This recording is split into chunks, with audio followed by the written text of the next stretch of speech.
Chers fidèles, alors quelques annonces. Aujourd'hui,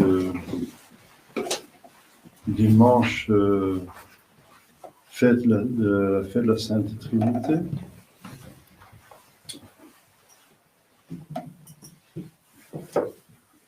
Maintenant commence la deuxième partie de l'année liturgique. La première partie de l'année étant le cycle de Noël et le cycle de Pâques jusqu'à la Pentecôte et son octave. Et bien sûr, le dimanche après la Pentecôte appartient aussi au cycle de Pâques au sens large. Mais au sens strict, le temps pascal, disons plutôt que le cycle pascal, le temps pascal, s'est arrêté hier. Hier à nonne, la prière nonne du bréviaire. Donc hier soir, la prière du soir, les vêpres étaient déjà de la Sainte Trinité, donc du temps de l'année. Ça s'appelle le temps de l'année. Ça veut dire des dimanches après Pentecôte qui vont aller jusqu'à, comme j'ai dit au début de la messe, jusqu'à l'Avent. Et demain, c'est Saint Bède, le vénérable confesseur et docteur, avec la mémoire de Saint Jean Ier, pape et martyr. Mardi, Saint Augustin de Canterbury, évêque et confesseur, apôtre de l'Angleterre.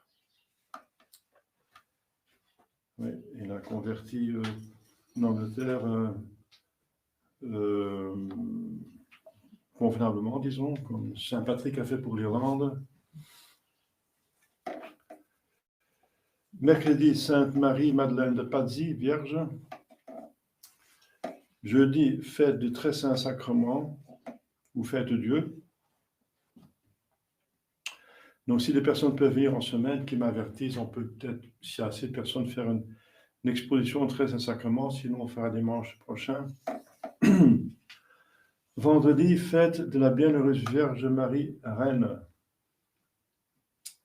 Marie, Reine. Alors, au diocèse de Paris, c'est la dédicace de la basilique Notre-Dame.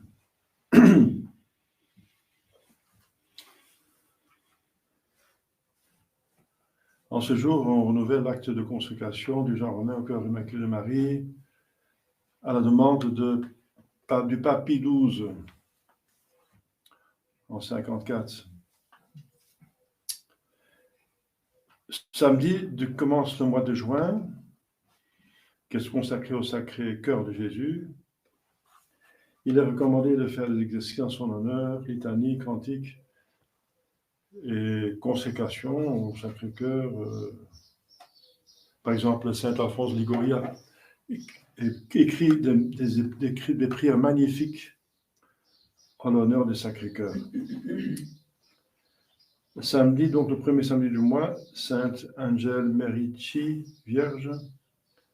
Et dimanche prochain, le deuxième dimanche après la Pentecôte.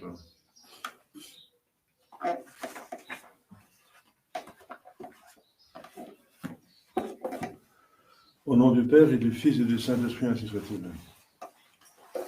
Chers fidèles, je vais pour parler de la Sainte Trinité, qui est le plus grand mystère de notre sainte religion, prendre les pères de l'Église comme guide. C'est en même temps, en étant le mystère le plus difficile à comprendre, enfin, on ne comprend pas le mystère, on va le voir dans l'éternité, c'est en même temps un des plus nécessaires pour être chrétien. C'est ce qui nous distingue des musulmans, par exemple, et des autres religions, ou l'autre religion monothéiste, ça veut dire qui croient en un seul Dieu, ça veut dire les Juifs. Les Juifs rejettent que le Fils s'est déjà fait homme. La deuxième personne, ça fait homme. Donc l'incarnation, Il attend toujours la venue du Messie. Il rejette Jésus-Christ.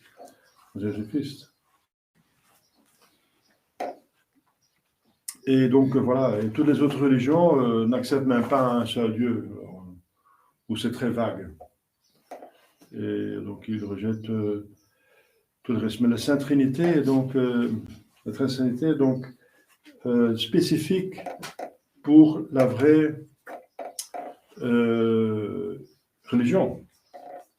Vous direz, oui, mais les protestants croient aussi à la Sainte Trinité. Oui, ça dépend lesquels, n'est-ce pas? Il y en a qui disent que le Fils, c'est la sagesse et l'Esprit, c'est la force de Dieu. Ce sont donc des propriétés. Non, ce ne sont pas de propriétés, ce ne sont pas personnes. Les témoins de Jéhovah qui sont issus d'un protestant disent qu'il n'y a pas de Sainte Trinité, donc le Fils, il y en a qui disent que c'est l'incarnation de l'ange Michael et d'autres bêtises.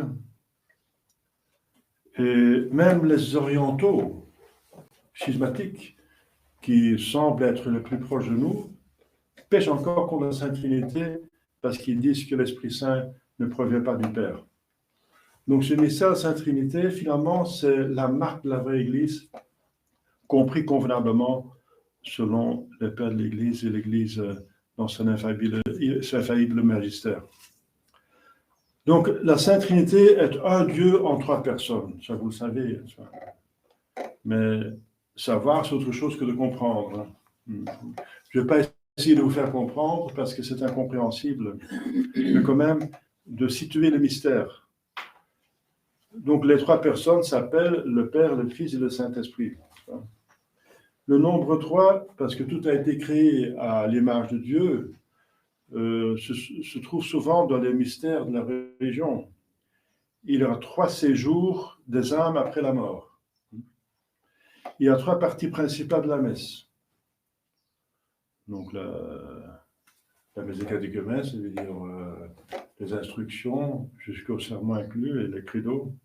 Ensuite, le sacrifice, et ensuite la communion, la distribution, la participation au sacrifice.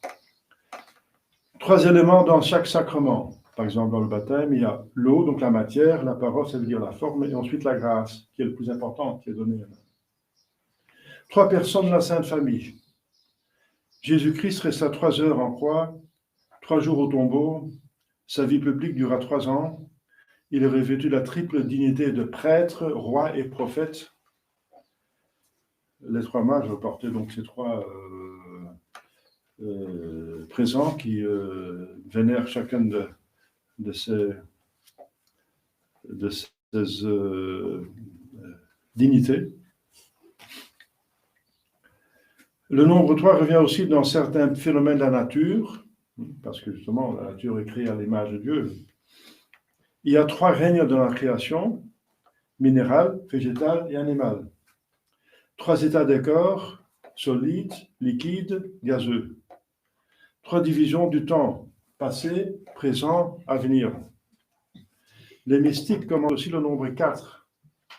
Le nombre 4, c'est plutôt le nombre de la création. 3, c'est le nombre de Dieu. 4, la création. Et 4 évangiles, ça veut dire les évangiles doivent être annoncés à toute la création, à tout homme, donc dans les 4 coins, donc 4 évangiles. Il y a 4 vertus cardinales, ça veut dire que tout homme doit avoir, et les anges aussi doivent les avoir, toute créature doit les avoir pour plaire à Dieu. 4 fleuves au paradis, 4 points cardinaux, d'où les anges convoquent les hommes pour le jugement. Points cardinaux, le nord, le sud, l'ouest, l'ouest.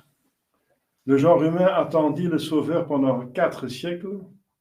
Le temple de Jérusalem avait 4 côtés, etc., qui est le symbole du ciel. Le ciel qui est fait pour tout homme, donc il y a 4 grandes portes dans les 4 murs de la cité sainte. Il est de même du nombre 7, parce que le 7, c'est 3 et 4 ensemble. C'est l'union entre la création, 4, et Dieu, 3. 4 plus 3, c'est 7. Il y a 7 jours de la création, le 7e, Dieu se reposa. 7 sacrements, 7 œuvres de miséricorde, 7 vertus morales, 7 dons du Saint-Esprit, 7 ordres ecclésiastiques, avec la prêtrise, il faut 7 ordinations, 7 demandes au pater, 7 paroles du Christ en croix, etc. Mystères qui tous contribuent à notre ressemblance et à notre union avec Dieu. Le nombre 7 se retrouve aussi dans le symbolisme de la nature, par exemple les 7 couleurs du spectre, les 7 tons de la gamme. Voilà. Alors, il nous est impossible, avec notre faible raison, de comprendre cette vérité et de la Sainte Trinité. On l'appelle donc le mystère de la Sainte Trinité. C'est quoi un mystère religieux? Un mystère, c'est une vérité qui, après sa révélation, reste encore pas totalement comprise. Donc, il nous est impossible de comprendre comment 3 personnes divines ne peuvent qu'être qu'un seul Dieu. Donc, l'identité apparente de 3 et de 1. La Trinité est incompréhensible et inexprimable. Dit le 4e concile de Latéran, un concile Latran qui est le concile œcuménique infaillible, donc dogmatique. Vous connaissez l'histoire de Saint Augustin, n'est-ce pas, qui se promenait au bord de la mer Méditerranée, et il fait de l'Afrique du Nord, de Carthage, et c'est en face de Sicile, n'est-ce pas? Et il voyait un enfant qui puisait de l'eau de la mer dans un petit trou, dans la plage. Il exprime son étonnement, et l'enfant lui répondit: « J'arriverai plutôt à puiser la mer dans ce trou que toi à saisir le mystère de la Sainte Trinité. » Puis il disparaît, c'est un ange. Celui qui fixe le soleil est ébloui, et celui qui persisterait à le fixer perdrait la vue. Le soleil illumine tout, mais on ne peut pas le voir directement sans brûler les yeux. On ne peut pas le voir. Il est de même des mystères de la religion.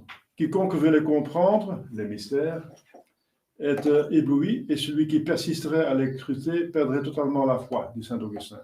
On devient hérétique. Si on veut soumettre Dieu à notre raison, on devient hérétique. L'hérétique, c'est celui qui dit « je ne comprends pas, donc je ne crois pas ». Ce qu'on peut comprendre, c'est que ce n'est pas absurde, ce n'est pas contraire à la raison, mais c'est au-dessus de la raison. Celui qui refuserait de croire ce mystère sous prétexte qu'il ne comprend pas ressemblerait à un aveugle qui contesterait l'existence du soleil parce qu'il ne le voit pas. Du reste, il y a une foule de choses dans la nature même que nous sommes incapables d'expliquer. Qu'est-ce que la lumière, l'électricité, le magnétisme, la croissance des plantes, etc. Nous ignorons toujours. Et qu'est-ce qu'encore en comparaison des 430 billions de vibrations que l'éther fait, dit-on, par seconde, quand nous percevons la couleur rouge, et de ce chiffre doublé quand nous percevons le violet. Et notez que pour compter un seul billion, il nous faudra 20 000 ans. À plus forte raison, sommes-nous incapables de comprendre ce qui se rapporte à Dieu, qui a tout créé. Vous êtes grand Seigneur et impénétrable à nos pensées, disent l'Écriture sainte, Jérémie 32. Nous ne pourrions saisir Dieu qu'à la condition d'être Dieu nous-mêmes. Cependant, nous pouvons, au moyen de la raison, éclairée par la foi, arriver à une connaissance très utile des mystères en considérant certaines analogies de la nature, selon le Concile Vatican I, bien sûr, premier, 1870. Citons-en quelques-uns, du reste c'est très imparfait. Le soleil se voit au ciel, dans l'eau et dans le miroir. On voit donc 3 soleils, quoi qu'il y en ait qu'un seul. Le rayon blanc peut se décomposer en rouge, jaune et bleu. Il est donc à la fois un et triple. L'améthyste, dit saint Isidore, brille en 3 couleurs différentes, selon le côté par où on la regarde. Elle est pourpre, violette et rose, tout en n'étant qu'une seule pierre. L'eau est en différents moments solide, liquide et gazeuse.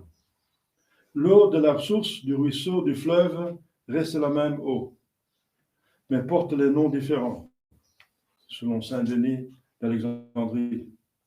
Le globe lumineux du soleil, les rayons qui en émanent et la chaleur produite par eux sont trois choses en une. Donc la masse, la lumière et la chaleur. Le Père, le Fils et le Saint-Esprit. Une image de la Sainte Trinité, selon saint Cyril d'Alexandrie. L'âme a en elle la trinité de l'être, de la connaissance et du vouloir. Nous avons une substance spirituelle, l'âme, une intelligence et vouloir, volonté.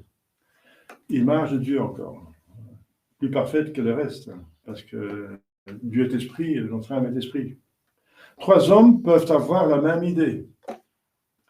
Les semi-savants et crédules font toujours l'objection suivante. Il est impossible que trois fassent un et qu'un soit trois. Ces gens-là se méprennent sur l'enseignement de l'Église. Ils blasphèment ce qu'ils ignorent, dit Saint Jude 10.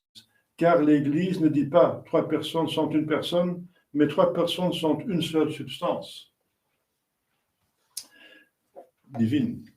Les trois personnes divines ont en commun, donc la substance, les qualités et les œuvres. Pas seulement la substance, mais aussi les qualités et les œuvres. Il n'y a donc pas trois dieux, mais un seul Dieu. Le Père est donc bien un autre que le Fils, parce qu'il diffère quant à la personne, mais il n'est pas un autre être, parce qu'il n'a pas une autre substance. Quatrième concile latéran encore. C'est tout ça défini par l'Église, parce que parmi les siècles, il y avait des hérétiques qu'on ne comprend pas, donc on rejette. Et l'Église devait à chaque fois redresser la foi. Chaque personne est donc aussi éternelle, personne divine, éternelle, omnisciente, toute puissante, parfaite que l'autre. Le Christ, en parlant de son retour auprès du Père, disait, il est vrai, le Père est plus grand que moi. Mais il parlait de son humanité. Il faut faire attention parce que Jésus parle ayant une nature humaine et divine. Parfois, il parle en tant que Dieu. Lazare, je te dis, sors. Et parfois, il parle en tant que j'ai soif. Il faut faire la distinction. La création du monde, donc la rédemption et la sanctification de l'humanité ont donc été accomplies par les trois personnes en commun, puisque les œuvres sont communes. Néanmoins, on a coutume de dire Dieu le Père a créé le monde, Dieu le Fils a sauvé les hommes, Dieu le Saint-Esprit les a sanctifiés. Nous en tirons la raison plus tard, parce que ça veut dire, ça s'appelle l'attribution. Il y a une chose qu'il faut spécifier, c'est que les œuvres, par exemple, les miracles de Jésus ont été faits par Dieu, par trois personnes, par Dieu. Mais ce qui est spécifique en notre Jésus-Christ, c'est que l'incarnation s'est faite par les trois personnes. Donc l'âme de Jésus a été créée par les trois personnes, par un seul Dieu, créé par Dieu. Et l'âme et le corps a été donc aussi augmenté, créé finalement parce qu'il n'avait pas de père, donc partiellement créé par les trois personnes, mais c'est arrivé à la deuxième personne. Donc cette âme et ce corps a été unis à la deuxième personne seulement. Donc c'est le Fils qui est devenu l'homme, et pas le Père et pas le Saint-Esprit. Mais l'œuvre de faire cela, l'incarnation, c'est une œuvre d'intervention divine, c'est fait par les trois personnes. Je crois que c'est attribué au Saint-Esprit, puisque c'est une œuvre de miséricorde, d'amour. Parce qu'on dit, a conçu, la Sainte Vierge a conçu du Saint-Esprit. On dira dans le credo, tout de suite. Oui, c'est une question d'attribution, c'est une question de psychologie humaine. On va en parler. Les trois personnes divines ne se distinguent que par leur origine. Le tronc de l'arbre sort la racine et le fruit vient des deux. Il en est de même les trois personnes divines. Le Père n'a pas d'origine et ne procède d'aucune autre personne. Le Fils procède du Père et l'Esprit Saint procède de l'un et de l'autre. C'est dans le catéchisme de Saint Bellarmine.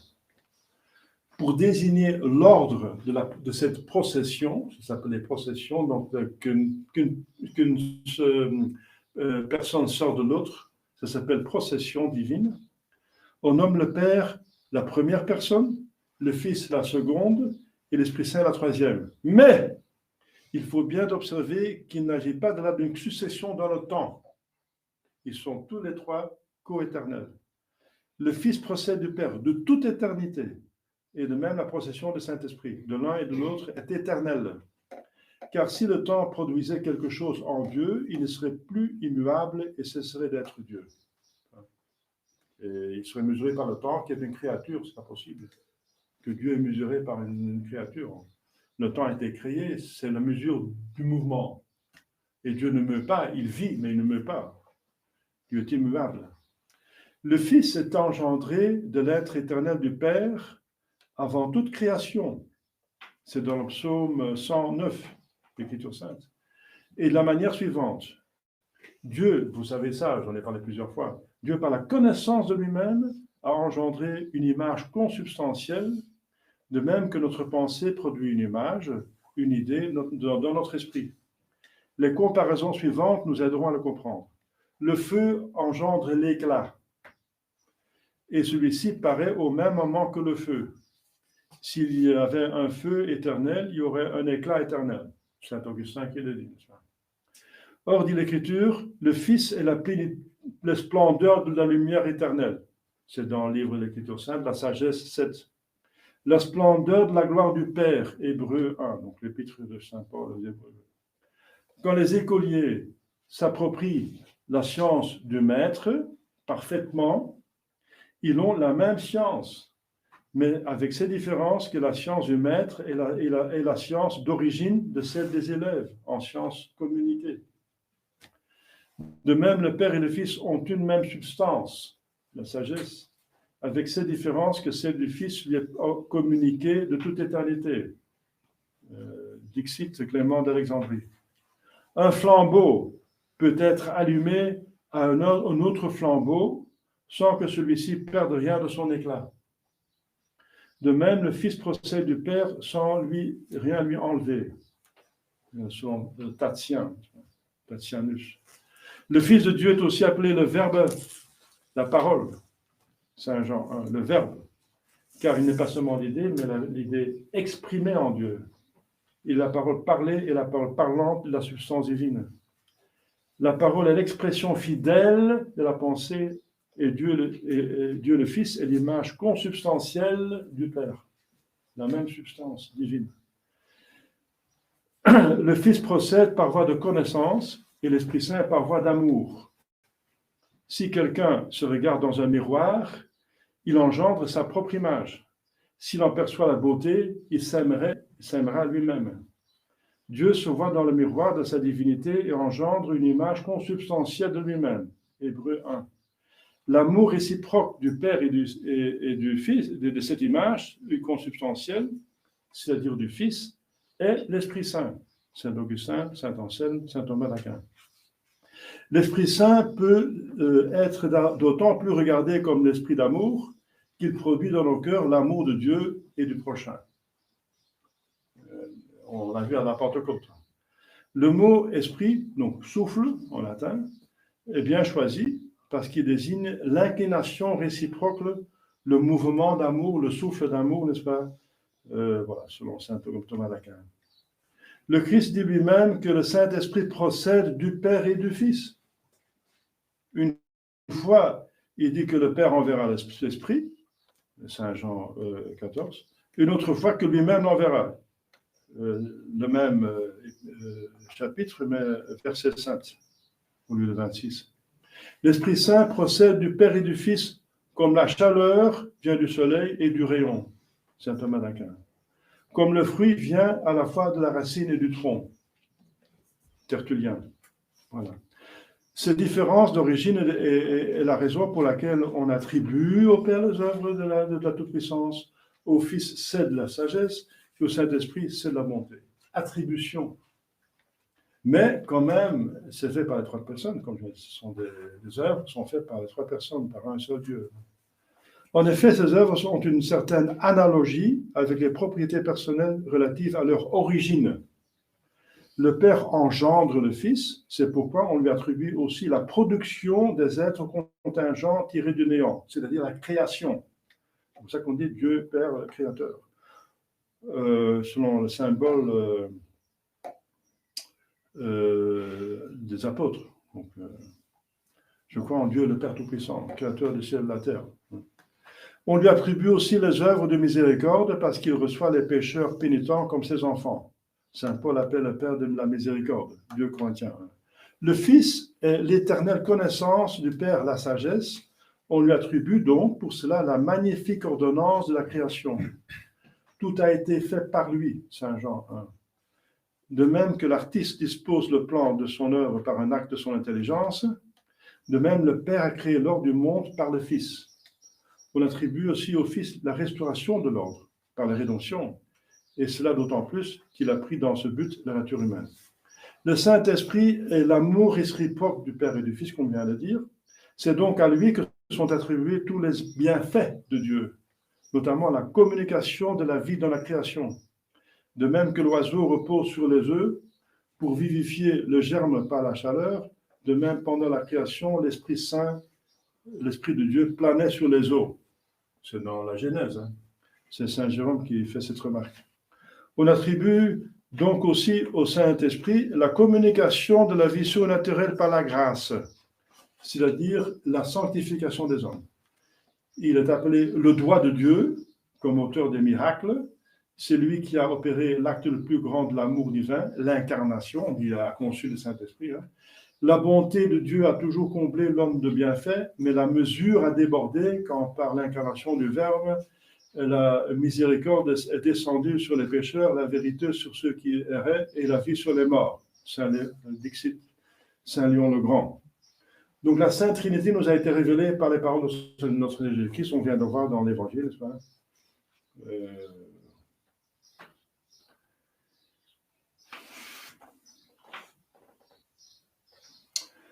Nous ne pouvons pas connaître la Trinité par la création, car Dieu a agi par les perfections communes à toutes les personnes.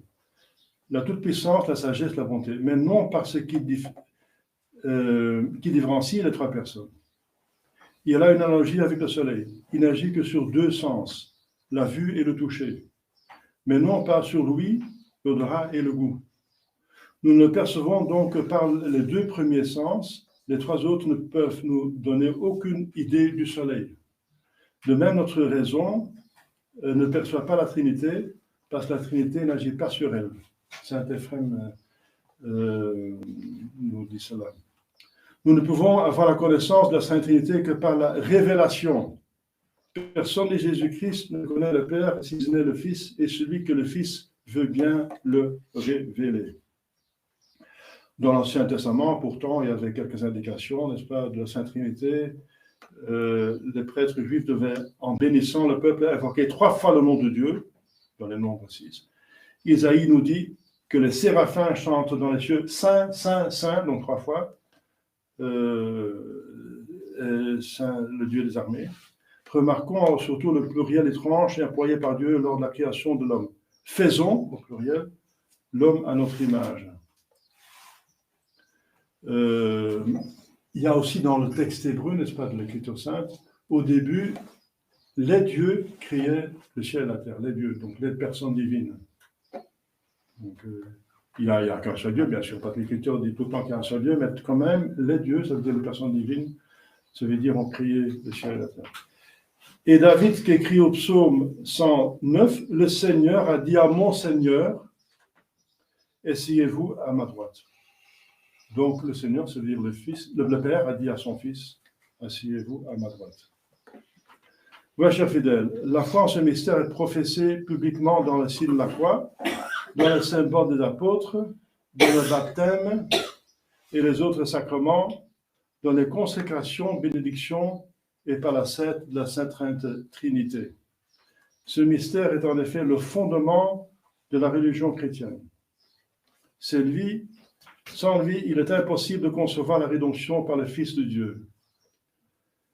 Voilà, donc c'est intéressant de lire le symbole de saint Athanase, qui parle très clairement ce qu'il faut absolument croire à la Sainte Trinité pour être catholique. Donc, chers fidèles, acceptons, n'est-ce pas, cette invitation de l'Église de vénérer la Sainte Trinité par les signes de croix, par la doxologie. La doxologie dit par... c'est la fin des prières où on invoque la Sainte Trinité.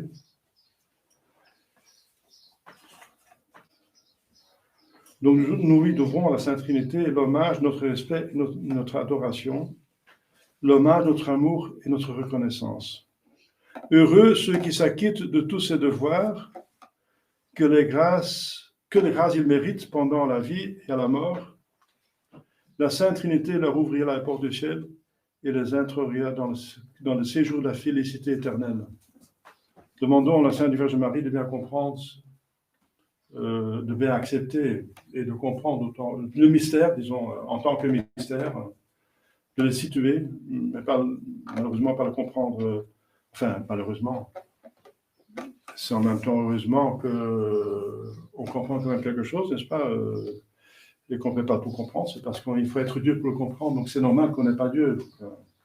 Mais on va voir la Sainte Trinité dans le ciel par la vision béatifique. Je l'espère, au nom du Père et du Fils et du Saint-Esprit, ainsi soit-il.